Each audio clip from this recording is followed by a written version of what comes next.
evening, everybody. Good night. Or, no, good evening, I think is what you say when you say hello.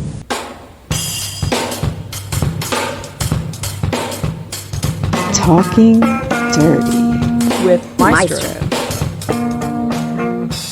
Not just numbers. Not just stats. It's about what they mean. I'm going to send to you the information. Talking Dirty. Hello and welcome to Talking Dirty. Why? Me. I want to get into the team and Talking Dirty tonight or today, whenever you're listening. And I appreciate you listening. That I have been high on both seasons I've been here. Last year, I was high on them for one reason. This year, I'm high on them for another reason. And not surprising, both things are kind of tied together. Gulf Coast lockdown leading and I'm just going to call it, that's what it is, so far what's proving to be the toughest region in SimWorld. The composite records are greater than that of all the other three regions. And from top to bottom, there's a lot closer than the other three regions, which lets you know that despite of what the middle team records might be, there's a strength of schedule inside the Gulf Coast region that is pretty serious. And I don't know if it's getting the attention that it should get, because watching those teams play, they're all really, really strong. The records aren't playing out because in a lot of ways, it seems like they're beating up on each other to the point where they're trying to get through. But Gulf Coast Lockdown, they are, with a first-year head coach, are doing something this year that I thought they could have done last year when they had, one of my favorite players in the league last season who moved on. What do you have? You have now a balanced team across the table, being led in scoring by Kai Killens, being led in rebounds by Ezekiel Bull, being led in assists per games by Carson Cutbirth. You're getting performances from everybody. Everybody's getting greater than 1 point per game, or better than 2 points per game. Everybody's getting better than 1 rebound per game. Everybody's getting better, almost with with one exception, I should say, better than 1 assist per game. What does that tell me? That tells me that Coach Hesh has balanced this team out and across the table, and that's why they are so strong. And across the table, when you have a center like Deontay Joyce, who's scoring in the paint, playing the big man's game in a more traditional sense, though he still has those outside shot. You look at how a player like Avery Cook is just playing that mid-big role, team captain. What is he doing? All of those stats you need in the middle to show that you're going to win. That Gulf Coast is a force this season. It is not surprising, I believe, for a lot of people, despite the upheaval and the change, because of the talent that is there. And it's going to be interesting to see how a team plays out where they're in the top 5 in so many stats across the table that actually count, that being in a tough region, such as the Southern region, is going to pay off for them as they move forward. Looking forward to it. Let's make it happen. Everybody, you know what's up. Tell me what you think. And catch me on the other side.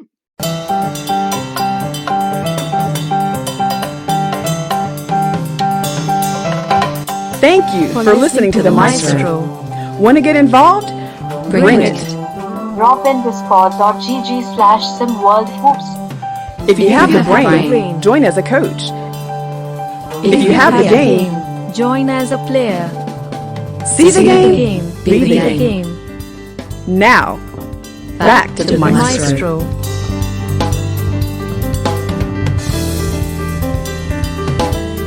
Sorry. We'll be right back. Okay, we're back. And welcome back to the second half of Talking Dirty with your boy. bragging on Gulf Coast, what they bring all season, what they brought all season, how they've spread their play across the bench. One of the things that consistently see when you see this team play, that by the way is top 5 in so many different areas, and I think we talked about that before, and that is the defense. And what does that tell you? Defense, offense definitely work in tandem, but there's that other two facets of the game, that transition offense, transition defense. So all 4 facets have to work together with the team, and they're successful the way Gulf Coast is in such a tough region. It all comes down to a major issue, and that is the principles. And I always say that, so I'm going to explain that a little bit here. So principles come down to responsibility. What do you do? When do you do it? Where are you going about it? How is it exactly working for you in this particular play? Basic principles come down such as this. If a pass goes here in a particular spot on the floor, depending on where that spot is, you move there. In other words, that rotation that we always talk about, off-ball movement. If a pass goes to one particular spot, depending on where I am on the floor, depending on my responsibility in the play, the coach will have me move to another spot. And I don't move once the pass gets there. I move as the pass is in the air. We've seen a lot of teams do that great this season. The originators, Cascadia, India, just to name 3. The other principle that is key in this is if a shot is taken there from a specific spot on the floor, you move here. And that either means to the rim to follow up the shot for a possible rebound, or getting ready to set the transition defense or transition offense if it's a miss and your team or the other team gets the ball. And again, that is done on the shot, not after the shot clangs the rim or goes through the net. And last, and one thing that I'm seeing more and more teams doing this year, which is really cool, and only a few are doing it successful, and that is in the trapping game. If you're going to trap here, then you need to tap there. That means the trap doesn't just happen on the ball. It also happens with the zone that is played outside of the trap, because the point of the trap is to limit the passing lanes for where the player can go to. How do the rest of the team, how do they react to move to a spot where they're filling the gaps, just much like a defensive line? A play is played. Well, guess what? The linebackers fill in the gaps. They have gap responsibilities. The exact same principles happen with trapping defense. So once the ball is trapped, you don't become a spectator. You move to where the gaps in the lane may be, where the ball can get passed to. Hopefully that sort of explains a little bit what I've been talking about when I said base principles when it comes to certain things. This is just fundamental. If you're a coach put into a new situation, these are the things where you start everything else to happen before you can build across your principles for everything else. Hope that gives you a little bit more insight to how Maestro's thinking.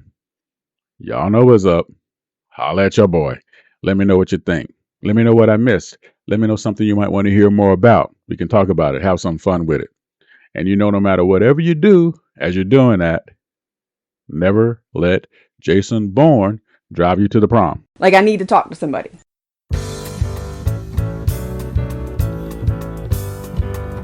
Thank you for listening to Maestro.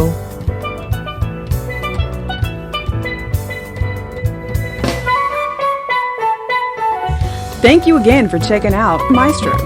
Drop a tag below and give us a piece of your mind. See you next time.